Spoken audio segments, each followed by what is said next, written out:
Hello, ഇന്ന് ഞാൻ മക്കളെയും കൊണ്ട് സ്കൂളിലേക്ക് പോവാണ് കേട്ടോ. ഫസ്റ്റ് ഡേ ആണ് രണ്ടുപേരെയും സ്കൂളിൽ. അങ്ങനെ ഞാനും നിഷാനായും ഉണ്ട് കേട്ടോ. നിഷാന തലേന്ന് വന്നായിരുന്നു വീട്ടിൽ.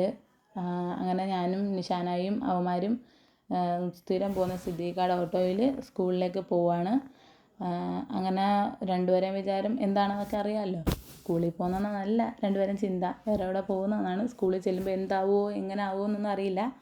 അങ്ങനെ ഞങ്ങൾ സ്കൂളിൻ്റെ അടുത്ത് എത്തിയപ്പോഴത്തേനും ബ്ലോക്ക് ആയതുകൊണ്ട് കുറച്ച് ഇപ്പുറം ഓട്ടോ നിർത്തി അവിടുന്ന് ഇറങ്ങി നടന്നു കേട്ടോ. നടന്ന് സ്കൂളിൽ ഗേറ്റിൻ്റെ അടുത്ത് എത്തുന്നിടം വരെയൊന്നും കുഴപ്പമില്ലായിരുന്നു. ക്ലാസ്സിൽ ആദ്യത്തെ ക്ലാസ്സിൽ കയറിയപ്പോഴത്തേനും രണ്ടുപേർക്കും ചെറിയൊരു ഇതൊക്കെ വന്നു. കാര്യം പിള്ളേർ ഭയങ്കര കരച്ചിലും ഇതൊക്കെ ആയതുകൊണ്ട് രണ്ടുപേർക്കും അതിൻ്റെ ഒരു ചിന്തയിൽ ഒരു വിഷമവും കാര്യങ്ങളും ഇപ്പോൾ കരയെന്നുള്ള ചിന്തയൊക്കെ വന്ന് എന്നെ കെട്ടിപ്പിടിച്ച് നിൽക്കുകയാണ് കേട്ടോ. മാറുന്ന എടുക്കുന്നതൊന്നുമില്ല. പിന്നെ കുറച്ച് കഴിഞ്ഞപ്പോഴത്തേനും അവിടുത്തെ ടീച്ചേഴ്സ് എന്ന് പറഞ്ഞു ഒരു മീറ്റിംഗ് ഉണ്ട് എന്ന് പറഞ്ഞ് അവർ ഹാളിലേക്ക് കൊണ്ടുപോയി എല്ലാവരെയും.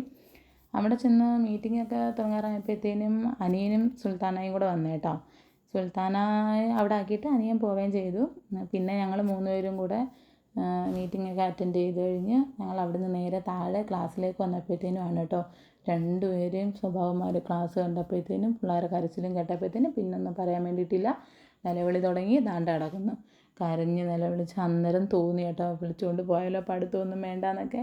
പണ്ട് നമ്മളെ ഉമ്മമാരൊക്കെ ഇങ്ങനെ ആയിരുന്നിരിക്കുക, അതൊന്നും നമുക്ക് ഓർമ്മയില്ലല്ലോ എങ്ങനെ എന്താണെന്നൊന്നും. മക്കൾ വിടുന്നില്ലായിരുന്നു കേട്ടോ, വലിയ പാടായിരുന്നു. ഒരാൾ കരച്ചിൽ അങ്ങോട്ട് നിർത്തി മാറിയപ്പോഴത്തേനും അടുത്ത ആളായി. പിന്നെ രണ്ടുപേരും കൂട്ടക്കരച്ചിലായി, ഭയങ്കര വെള്ളമായിരുന്നു കേട്ടോ. പിന്നെ കുറേ കഴിഞ്ഞപ്പോഴത്തേനും കൈയൊക്കെ കൊട്ടി ഇരുന്നു. പിന്നെ സുൽത്താനയൊക്കെ വന്ന് ഓരോന്നൊക്കെ പറഞ്ഞ് എടുത്തൊക്കെ മാറ്റി കേട്ടോ. കരച്ചിൽ ഭയങ്കര കരച്ചിലായിരുന്നു. രണ്ടുപേർക്കും ഒരു രക്ഷയില്ലാത്ത കരച്ചിൽ. ആദ്യം കരഞ്ഞത് മൂത്ത ആൾ തന്നെയാണ് കേട്ടോ, റിച്ചു.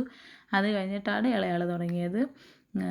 പിന്നെ അവസാനം ഓരോന്നൊക്കെ പറഞ്ഞതിന് ശേഷം എന്നെ കാണുമ്പോഴായിരുന്നു പ്രശ്നം, കണ്ടില്ലെങ്കിലും പ്രശ്നമായിരുന്നു. 2-3 വട്ടം ഓടി ഇറങ്ങി വെളിയിൽ പോയി കേട്ടോ.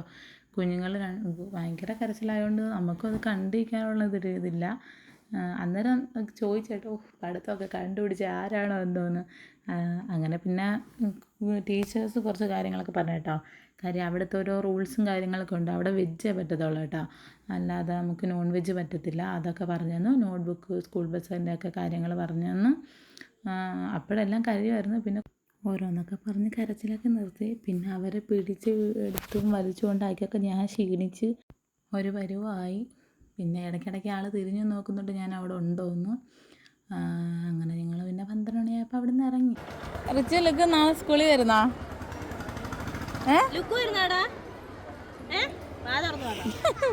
ഇല്ലെന്ന്